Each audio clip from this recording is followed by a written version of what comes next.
Welcome to Brave Healer Productions. We are waking the world up to what's possible for healing, one brave word at a time. Did you know that women are more often promoted to lead companies in crisis? Yeah, I think that says something about us women, right? Hi, everyone. I'm Laura DeFranco, the CEO of Brave Healer Productions, where we're helping the world experience what's possible. And here today to help me with that mission are some of the amazing authors of one of our newest books. This one is called We Lead, and it is the second in the series from our lead author, AliceAnne Loftus. Check out that book cover there. We Lead, Building Connection, Community, and Collaboration for Women in Business. And before I introduce the authors to you today, huge shout out to lead author AliceAnne Loftus. AliceAnne, you had a big vision and mission, obviously, with this second book in your series on the topic of leadership, community, collaboration. These are some of my favorite topics, and I'm so grateful to you. We wouldn't be here without you. Love what you have done gathering this stellar cast of authors who are sharing their master teachings in this book. Wait till you guys see this. So I have some pretty powerful women in my Zoom room right now. Elle Lune has almost 12 years of experience as the owner of Here, a pop-up shop. Her superpower is supporting local makers and connecting people in her community. Gayla McCrae has over 15 years of experience in bookkeeping and is the owner of Two Arrows, where she helps clients achieve financial clarity and confidence through expert bookkeeping services. Jen Bonk is a residential realtor with heart for her community and those she works with. And Trish Brewer is here. She's a certified trauma-informed breathwork coach, Reiki master teacher, and intuitive guide who will be your guide back to your whole self. Okay, Elle, you're going to start the party off today. Tell us a little bit about the why behind your chapter. Okay, first of all, I'm Elle Lune, and my chapter is number 6, and the title is Thriving in Life and Business, The Keys of Kindness, Collaboration, and Community. And basically, the overall idea of my chapter was the importance of community. I started off wanting to just support local artists in a fun boutique environment, but what I didn't realize from the very beginning was the community we were building at the same time. So I just really feel passionate about supporting local businesses and how when you give back to your community, it comes back to you tenfold. In my chapter, I share how when I was diagnosed with breast cancer, the outpouring of support and love came back to me tenfold, which I did not expect or anticipate, but it just proved to me the importance of, why we should be kind, why we should give grace to people, why we should be inclusive, and why, just be a supportive member of your community. Community and collaboration have been what took my business to empire level. Like they meant everything to what I've been doing in the world too. So your topic is just, I don't know, it resonates with me so much. You saw people come around you. You saw that kind of like a magnet, right? Like, do you remember when you realized what was happening with your community building? It was probably early on, like maybe the second or third pop-up shop when people were coming back because they had been to one before. So we pop up 4 times a year, so it's every season. And then that just grew and grew and grew. I've been having customers and artists in the shop since the beginning, since before they were married, since before they were babies. I've gone to their parents' funerals, that kind of thing. So over the years, those business relationships turned into real friendships and partnerships. Can you tell us what a pop-up shop is? So we use a vacant space and we pop up for a short time. Our goal is to feature all local artisans and makers. And we are bringing vibrancy to an otherwise empty location which brings foot traffic to the neighborhood. We also always collaborate with a local restaurant and give back to a local charity every time we pop up. So we really try to make sure that the people that are coming to see us are actually coming to the neighborhood, supporting the other businesses there. I often do a lot of collaborations with other boutiques as well. Oh, I love this so much. And I think you're local to some of us here in Maryland, right? Yes, Yeah. we I always can't pop up in Annapolis. in Yeah, Annapolis, yes, Maryland, you guys. Yeah, yeah. I can't wait to attend your next one. It's going to be fun. Elle, thank you for saying yes to this and for being here today to share with everyone. Thank you so much. So, Gayla, you are up next. Tell us a little bit about the why behind your chapter. Hi, everyone. My name is Gayla McCrae, and I wrote Chapter 17, The Art of Bookkeeping, Consistency, Comfort, and Confidence in Your Numbers.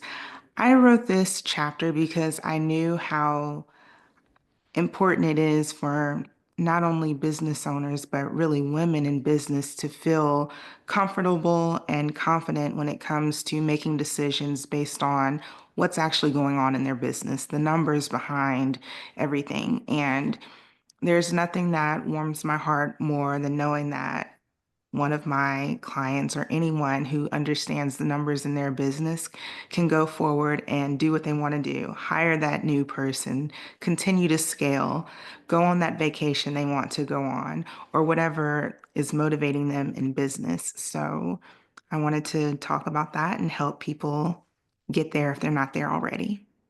I'm so glad that you came into this project talking about this. Sometimes people will think about this particular aspect of their business and, well, I'll just speak from experience, ignore it, procrastinate. They don't like spreadsheets, so they don't look at it. And that, right. And she'll, yeah. So Gayla's like nodding her head, you guys, if you guys aren't watching this video, if you're just listening, because that can create such a big fat mess for you in the end. So I'm going to flip this 180. What's possible when you have good bookkeeping is what, Gayla? You gain so much confidence. You get so familiar with it that you're excited to look at the numbers. Oh, what's going on? Sometimes you'll challenge yourself. I know my goal was X amount of dollars, but I think I can go further than that. Or you might be thinking about one of my favorite clients. She loves to take August off every year. And before that, she was like, I don't know what September, October, and the rest of the year is going to look like once I take this time off. But once we started looking at the numbers and really getting familiar, getting consistent with that time and the numbers, she felt very comfortable going on her vacation. And when she came back, she didn't feel like she had to be salesy in the services that she was offering because she was confident with what she was able to do and how she was able to manage her cash flow, even though she was away from the shop. Yeah, you guys, that is like badass strategy. If you really think about that example that Gayla just shared about looking to a whole, oh, having a whole month off, right? So that would scare most of us. I think it's like, oh, can I Yeah. really do that? But you just said it, the confidence in being able to do something like that. And I loved how you came alive with the answer to this last question, because this has been the feeling for me too. When those ducks are in a row, oh, the feeling, the relief, the confidence, the just, ooh, there's some good stuff there. Um, Gayla, thank you for saying yes to this and for being here to share today. Thank you. Jen, tell us about the why behind your chapter. Good morning. I'm Jen Bonk. I am a local realtor in the Annapolis area, residential, and do some investing in real estate also. My chapter is chapter 24, Rebuilding from Rubble, a journey of resilience and renewal. So my why. So in We Lead One, my chapter was about being at the top, being a top realtor in the Maryland, DC region in a huge real estate company, along with my husband at the time. This chapter is about the downfall, divorce, breaking up our business, basically starting from ground zero, and what that can look like for a woman in business. I read your chapter and I sighed a lot and just felt my heart, your heart. And I thought you were brave for sharing this story, but also it was more than that for me. It was like, oh, you know what? Even the thing that you might think is the worst thing possible that could happen to you, it still can be an opportunity. Did you see it right away as that? Do you see it like that No. now? Yeah. I did definitely. Gayla's laughing because she's lived it with me. No, I didn't. I crumbled to the ground for 6 months, crying every single day, thinking, how could this possibly have happened to me? It wasn't the plan. So I can absolutely see it now. I am in full control of my own destiny. Um, so excited for what the future is going to bring for me, both personally and professionally. And just want to be an inspiration for women. I'm on all of these women's Facebook pages of women over 40 that are getting or are divorced. And there are people that just can't get through it for years and years and years, and stay-at-home moms that haven't worked in years taking care of their kids that end up with nothing. And I just want to be an inspiration to them and show them that they can do it too. Everybody, lean on your people and get through it. And you've got a village behind you. And email me, go on my website. I'm happy to help. How'd you move from that pit, is what I call it? What was like the first step of shifting into the hope for you? What would I find you doing that day when it shifted for you? I think that probably for me, it was seeing how it was affecting my kids. Mm. Yeah. And my friends, like I've had some really good friends that were like, girl, get yourself together. Like you're stronger than this. And even my parents are like, you are the last person that I ever would have thought would have like fallen apart the way that you have. It's unless you lived it, which I think some of you have.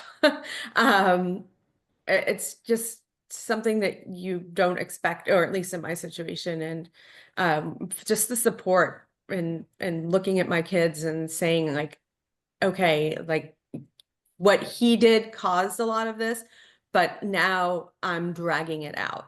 Now I'm causing them pain. He initially caused the pain. Now I'm participating in causing the pain. So I need to get myself together. Like I need to make money. I don't need him. I don't need him to survive. People like Gayla can help me with my finances. I have other friends that can help me with other things.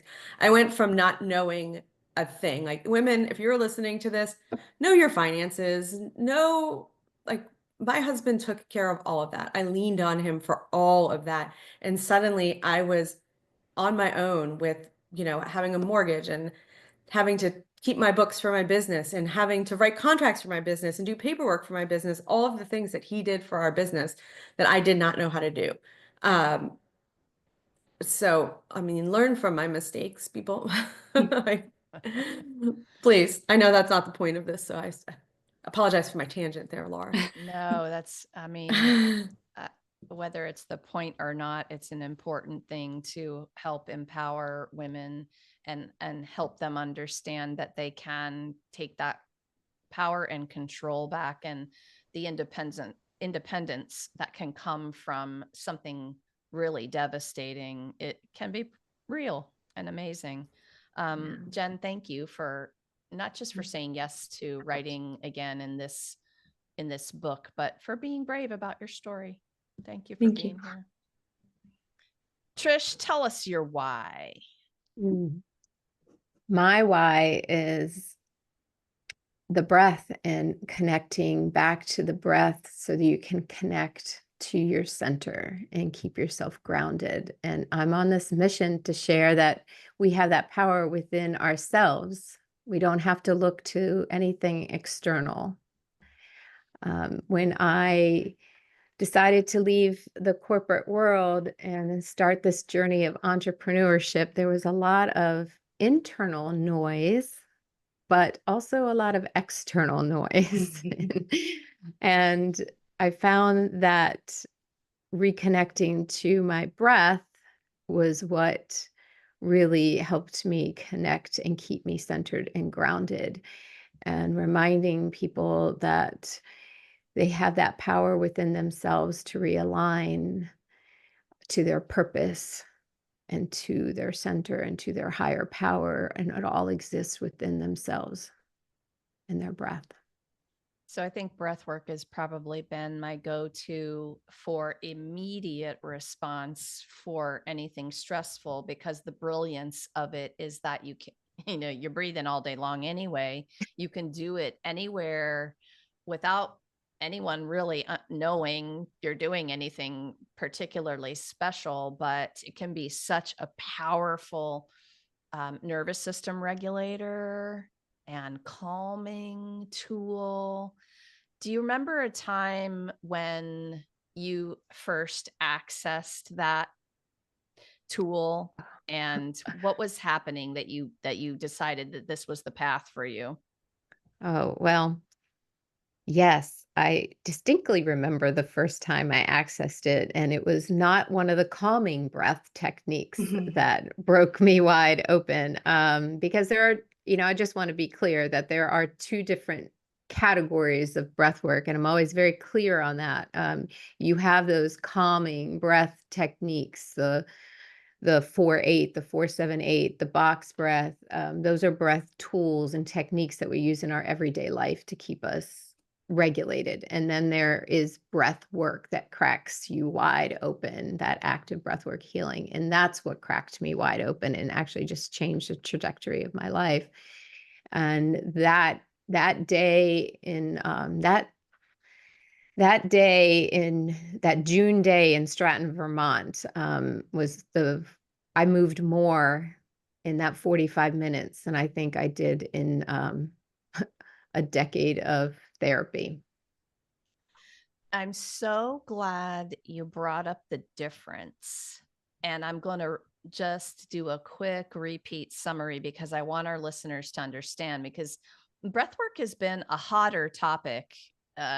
We've needed it in the world lately, maybe a little bit more than usual. And so you're hearing a lot about this healing modality, right? Mm-hmm. And so what Trish is saying about these two different things is, you're using it as a calming tool to de-stress and help regulate, but also, like, if you're one of those seekers on this journey and you're looking for a really powerful modality to help dig into the layers, possibly of trauma or whatever else you have had going on your journey, breathwork, at least for me, has also, I would say the same thing as Trish. It's like it's been a profound modality and you got to be a little brave to do that kind of breath work, Trish, right? Oh, Why? I agree, because you have to be willing to look at all of the things that you might not want to look at, because it brings up, it can bring up deep-seated emotional wounds, old patterns, old beliefs, old stories. They're going to come to the surface, but they're coming to the surface to be healed. Those are things that are sitting in our body that we've stored. All of our experiences, even if they're not PTSD, we all have complex PTSD.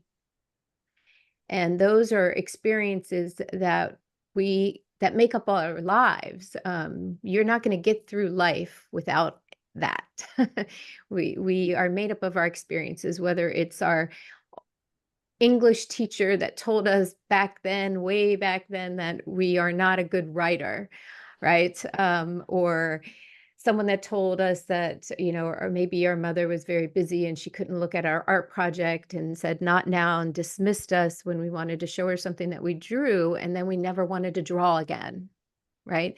Those things stay with us. And then all of a sudden we've put it out of our mind and just said, "Well, I'm never going to do that again." Then that gets stored somewhere in the body. And then it shows up like that lower back pain or that right pain in our shoulder, and or we close our heart off.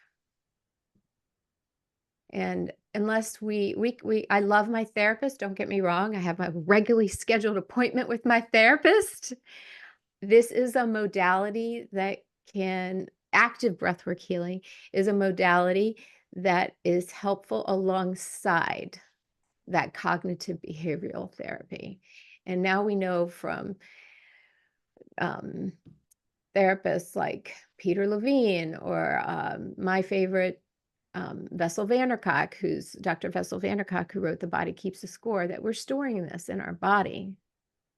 Even Dr. Gabor Mate, we do not store this in our mind. Our mind likes to keep us safe. That's its role. These Yeah. type of things are stored in the body. So until we're doing something somatic like breath work or even yoga, who's cried on their yoga mat, right? It's not going to get moved. So this brings it to the surface. And sometimes we know what's coming to the surface and sometimes we don't. We don't always need to know, just know that it's moved. So it is deep work. But on the other side, look, I'm somebody who started a business midlife, changed careers midlife. Look where I'm at. And people thought I was a little nuts for doing it, but here I am. Trish, thank you. Thanks. Thanks for saying yes to this project. Thanks for being here to share this with us today. So a big thank you to all four of you really for taking the challenge I gave you of putting that vulnerable story on the page and then stepping up with your master teachings. So you guys, if you go grab We Lead on Amazon today, you just will be, I hope, surprised and delighted to have a powerful toolkit in your hands, right? If you're a woman business leader, you have such a gift in this book and these authors. And this is really a generous community ready for you to reach out, right? If you have a question about something that you hear today. So, Gayla, I'm coming over to you for this next question. I think part of leadership is self-mastery. And I think that we've all had challenges on that journey. What's something you've worked on in yourself that helped you become a leader? One of the things that I think I've been working on my entire life, I'm one of those people that's always has the voice in their head saying something. It's sort of been, I see what's going on outside and I know what the standards and the norms are, but that doesn't mean that that's my standard or my norm. And being able to step into what I know is good for me in the moment, in that time, it's not always comfortable. It may not always be what's popular. So being able to do that and being to the point where I feel comfortable doing it and standing up for myself and what I know is right in the world, just that comfort in doing so has grown my leadership and helped me serve so many people. I love that you kicked off this question like that. That's such a big one. Y'all are dropping some pretty awesome golden nuggets of awareness today. And being true to your own self, your truth, no matter what it looks like out there in terms of normal, that takes a warrior, seriously. Thanks for that, Gayla. Jen, you're up next on this one. What's something on your journey that you've had to master in yourself? So for me, it was getting back to philanthropy. It's always been really important to me, but over the last 2 years, I sort of lost my focus, lost the priority of picking and choosing the hands-on giving back, and bringing my kids and including my kids in it, and just sort of regrounding myself, joining a board and just getting involved in some different things. I kind of let myself get, I always stayed involved, but not as involved as I should have been, and not as involved with the right foundations or the right nonprofits. That's a really interesting one to think about in terms of what you're mastering on your journey to bring you to your next level of the best person you can be. And I love that you brought that up. I have a friend who runs a company called Go Big to Give Big. I'll give Randy a shout out today. But what I loved about that was what you're saying is essentially that it can bring you back to yourself. It can bring you into that place where you can roll after your dreams, maybe a little better, faster, more purposeful, you know? Yeah. Thank you. Thank you for that one. I like that a lot. That hasn't been brought up before in terms of an answer to this question either. So I love that. Trish, how about you? What's one thing that you've been mastering in yourself?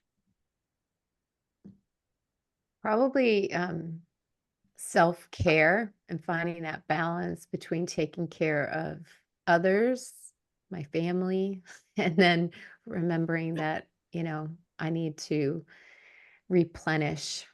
I'm a sacral generator, so human design talk there, and I can go, go, go, go, go. But if I don't fill my cup, there's not much left.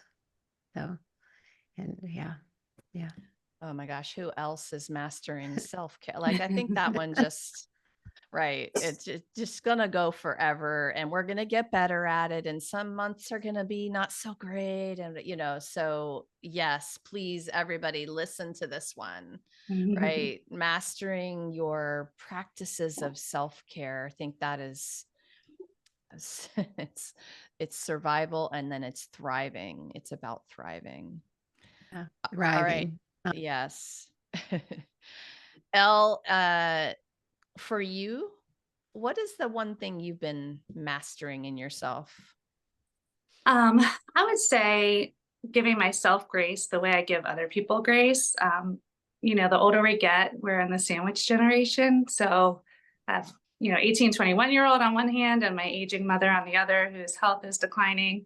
And I've always been so conscientious to, when I work with 80 artists in a shop, obviously they're not going to come when they're supposed to or ask for extensions, that kind of thing. And while it affects my bottom line and my business, I've always really prided myself on, making sure their kid was okay or whatever they have going on, following up with them. So it's also giving myself that grace, which is hard because, I'm one of those people that I'm the giver, giver, giver. So I think, especially these days and with everything going on in the world, sometimes you just need to give yourself a break. And I've been learning to do that. I like this one too. It's been a theme, I think, through a lot of the communities that I've been in, to be gentle with yourself, especially these last several years. We've all had to kind of back up a notch and soften a little bit around that and give each other, ourselves and each other, some grace on some of the things we've all been going through together. So, you guys, one of the themes of the book is collaboration. And I want to ask you all about this. Jen, I'm going to come to you first with this. What's the most important thing you want people to know about collaboration? Lean on each other.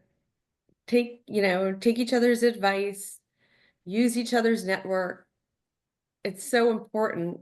You can always learn from somebody else and they can always learn from you. So I think collaboration in any business, no matter what, no matter how lonely you feel as an individual in your business, there's always something that you can learn from everybody, no matter what their industry is.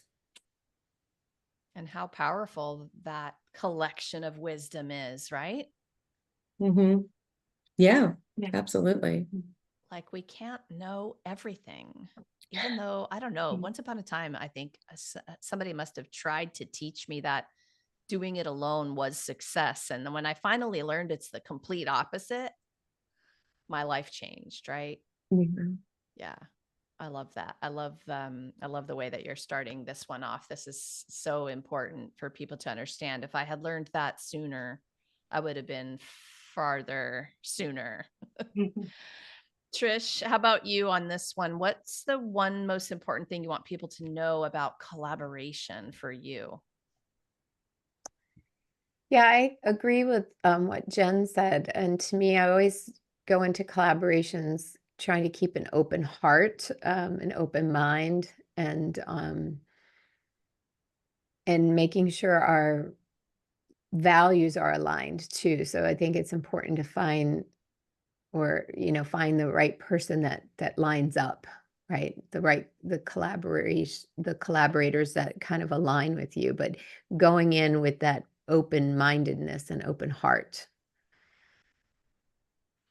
I love that too. And also what you said about values. It's been interesting to me lately. And I think I'm just having a little aha about values lately. And it's because sometimes I think we assume everyone has the same ones. Like we should all value XYZ because, well, hello, it's what I value, right? It's what everyone, but that's not the case. So really understanding will allow you to align very specifically, and there is power in that alignment with other people who share your exact same values. So I love that you brought that up. Elle, how about you? What do you want to say about collaboration? Well, on the same line as Jen, like community and collaboration over competition is such an important, simple, like you're saying, like everybody should know that, but they don't. And also just simple. Um, there are tons of boutiques. We all offer a little something different. If we all work together and share during the pandemic, we had a group text and shared whatever was working, what wasn't, trying to follow the rules, all of that. I wouldn't have survived if I didn't have those relationships, that community, that collaboration with those other businesses. And then along with what Trish said, in terms of having an open heart, like I do, that's just me, like that's how I am, but an open mind too, in collaborations. I can't tell you, like I've had what seemed like the wackiest things come into my pop-up, and people often like do you want to do this? Do you want to try this? And I always, obviously, if their values align, if it's kind of a cool thing, even if it's not something normally a boutique would do, then I say yes.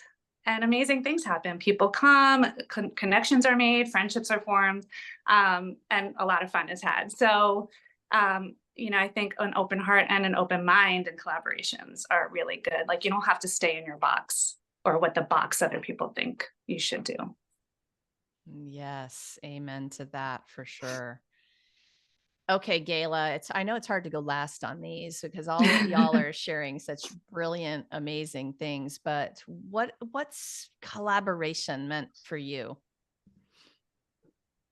When I hear about collaboration, several things come to mind. So I'm going to go 1, 2, and 3. So number 1, at my church, I learned that Christ is the head and the members make up the body. We all can't be fingers, we all can't be toes. We all play a different part in everything, but it all comes together for the greater good. I'm an Air Force vet, and I'm a veteran of the Air Force, not a pet vet. Anyway, there are vets that are in the military. There are so many different things that make up being a part of a community. I never flew a plane. I have no depth perception. They don't want me near the things. But I served in the medical field in the Air Force because I was there to support the mission and fly, fight, win. I wasn't doing the flying, but I was there to support, and my part was very important. Have you ever had a toothache? It will take you out the game. So making sure that those who are at the forefront are doing what they need to do, they need those in the support positions. So that's number 2. But number 3, if we were all the same, how boring would it be? Like, really, but we all bring something different to the table. And what we have and what makes us different is exactly what somebody else needs.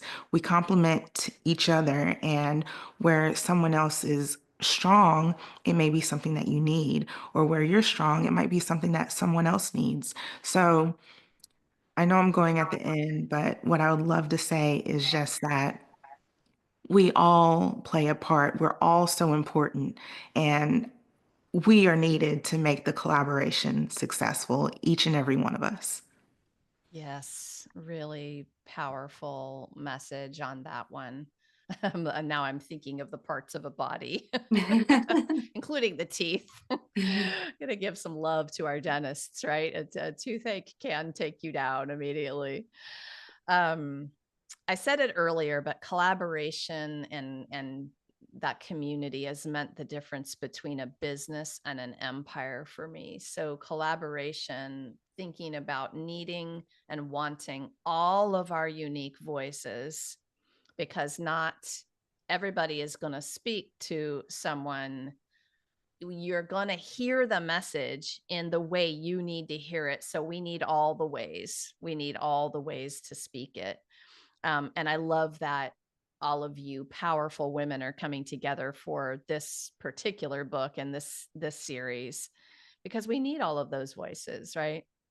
So I have one more juicy question to ask all of you today, and I'm going to try to get you to do it in a sentence. We'll see if you can. We'll see if you can do it. Um, I I walk around thinking about this a lot. Like, if I could go back to the Laura who started this business back in 2016 for me, this second business, I would definitely have a few words of advice for her. Right. So I want to know what you all would tell yourself back then, knowing what you know now. Mine kind of goes something like this: Laura, believe in and invest in yourself sooner. Take the risks sooner. Don't be afraid. Go for it, right? Believe in your dreams. So, Trish, what would you say to that, Trish? I would tell her to pause,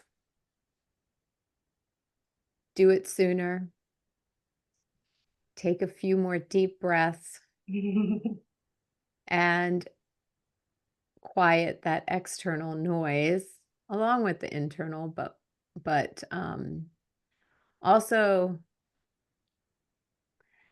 really connect to her higher power, and quiet that external noise a lot sooner. Yeah. I like that Yeah. advice a lot. Yeah.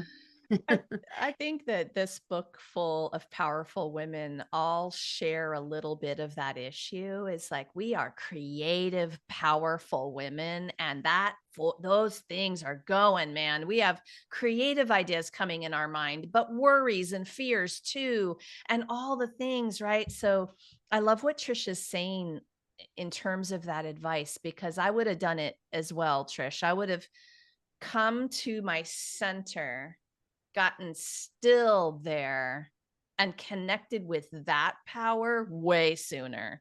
Like, I would have made that top priority in terms of like self-care and nourishment, right? Yeah, you guys, if you can't see all the nods, all the nods are happening to that one. Yeah. I love it. All right, Elle, you're up next on this one. Like, what would you have said to that Elle who started this thing? I think I would say to really trust your gut. Like, doing something that's not been done before, at least where, in your area, is scary. You worry about how people will perceive you, if you're worried about failure and then what that would look like. But if you trust your gut and you do what you know is needed or wanted, or just because, it's going to be okay. Also, silence the haters or the people that question or that don't understand. Don't worry about them. just keep doing what you're doing because you know you're a good person and you're doing the right things. And I think that's basically it in a nutshell. I love that one too. I want to say something about the naysayers real quick because you brought that up. I have such a great friend, and back in the beginning when we were doing our books, we talked about this because he got a 1-star review on his book, and so we talked back and forth. And he's like, "You know what? When you get your 1-star review, you know you've made it." So like you know you're standing for something, and sometimes that will go against what other people like or think or all the things, right? So I love that he said that about, don't bother with dwelling in what the naysayers say. That means you're doing something right, right? I like that one a lot. Gayla, how about you? What would you tell that earlier Gayla if you had to give her some advice? I would tell that earlier Gayla, do not walk away from your dreams.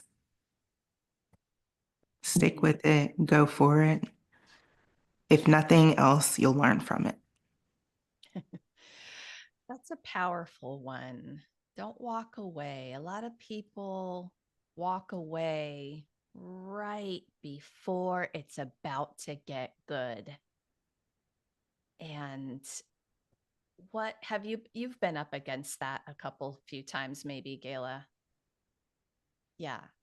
So how were you able to turn yourself around and not quit? Just talking to yourself like that? Well, I have a lot of faith, and I know it's not me that goes out and does the great things, but when I go out and I do the things, I pray, I ask for wisdom, I collaborate with those that I need to. I listen to that voice that's telling me, these are the things that I need to do. And these moments that are tragic and low points, it's just a moment in a very long story. And one day you'll look back at that moment and you'll know that you went through that so that you can help the next person who comes into your life that's going to go through the same thing. Yeah, that's a beautiful, beautiful way to talk about the things that we might call failures, you guys. And you said it earlier, Gayla, if you learn from them, you win, right? So put that beginner's mind on when stuff like that happens. All right, Jen, you're going to wrap us up today with this one. What would you say to that, Jen? So I would say it's smart to hire people to do parts of your business that are better than you at those parts. And it's very important to know how to do every part of your business. That's a good one. Hire the people who are really great at those lanes. You can't do everything, but it's good to know a little bit Correct. about all those pieces. That's exactly right. Yes, I like that one a lot. I'm pausing here about this because that was a lesson hard one over the years for me. It's like, you don't know what you don't know.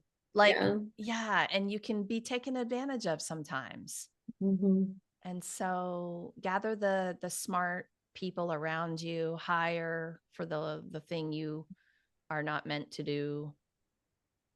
Somebody in my world calls it the 4%. Stay in your own 4%, the things you were born to do, and hire for the rest. Yeah, I love that. All right. To all of you, another thank you. Thank you so much, authors, for what you do in the world. And thank you for being here today to share it with everyone. Thank you, ladies. Thank you. Thank you. I'm so honored to be here on this journey with all of you. Listeners, if you heard something today that gave you the goosebumps, or you have a question about, or you just want to continue the juicy conversation, This is way more than a book you can buy today, right? Go over to Amazon. We want you to buy We Lead Volume 2, but of course you could buy both volumes if you want. But this is a generous community who is waiting to answer that question or continue that conversation or take you the next step of whatever that support is that you need. So you can drop down into the show notes because I have everybody hooked up with their links. All the things that they're doing in the world, please go explore, see what they're up to. And aside from grabbing your copy of the book today, we also invite you to join us for the book launch party. We're going to be on Zoom November 22nd, 10 a.m. Eastern. I've got all the We Lead 2 authors joining that day, so you can find some information down below about the party. And lastly, today, everyone, remember, your words change the world when you're brave enough to share them. So it is time to be brave. See you next time, everyone.